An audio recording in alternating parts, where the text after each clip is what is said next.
কখনো কি এমন হয়েছে পকেটে টাকা নেই, দুশ্চিন্তায় রাতে ঘুম আসছে না, ঠিক ওই একই সময়ে জানেন কি পৃথিবীর সবচেয়ে ধনী মানুষগুলো পার্টি করছে, কিন্তু কেন, কিভাবে? অর্থনৈতিক সংকট কি তাদের জন্য একটা গোপন সোনার খনির মতো? চলুন আজ সেই রহস্যটাই ভেদ করা যাক। উত্তরটা কিন্তু আপনাকে বেশ অবাক করবে। এই যে বৈপরীত্য, এটাই কিন্তু আজকের আলোচনার একেবারে কেন্দ্রবিন্দুতে।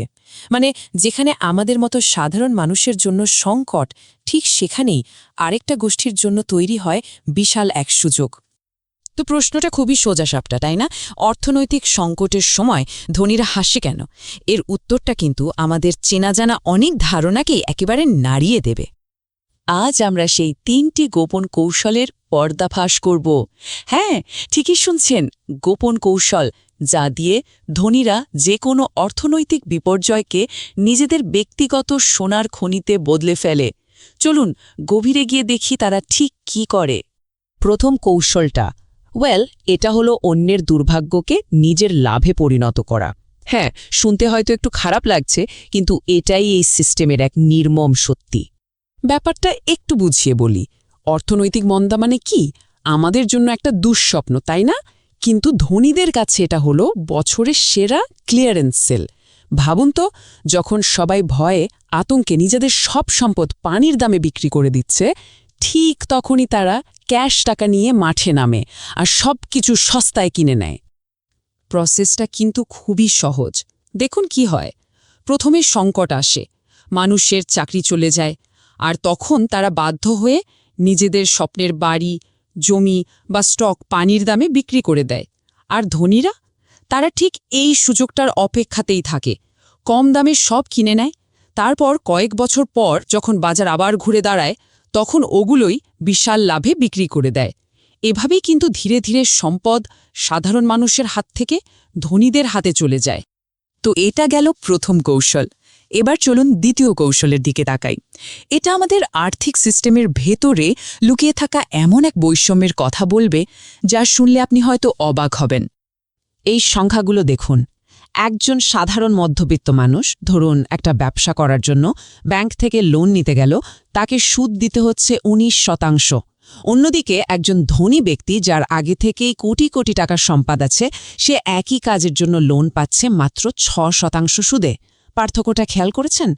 তার মানে কি দাঁড়ালো?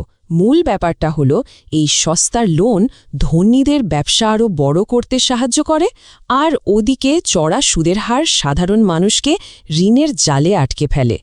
এটা অনেকটা পুকুরের বড় মাছ যেভাবে ছোট মাছকে খেয়ে ফেলে, ঠিক সেই রকম একটা ব্যাপার। আর এবার আসি 3 নম্বর কৌশলে। এটা আরও ইন্টারেস্টিং।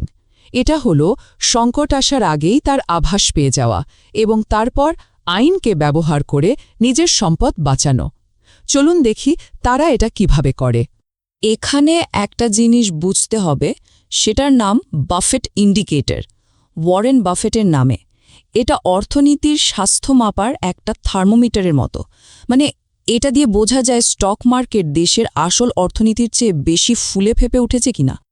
আর এখন এই ইন্ডিকেটরটা কোথায় দাঁড়িয়ে আছে জানেন? 220%। ভাবা যায়, 2007 সালের ভয়াবহ সংকটের আগেও এটা ছিল মাত্র 150%-এর আশেপাশে।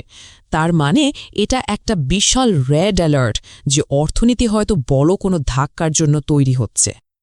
আর যখনই এমন বিপদ সংকেত দেখা যায়, ধনীরা কিন্তু বসে থাকে না। তারা সবার আগে নিজেদের সম্পদ বাঁচাতে ঝাঁপিয়ে পড়ে। কিভাবে?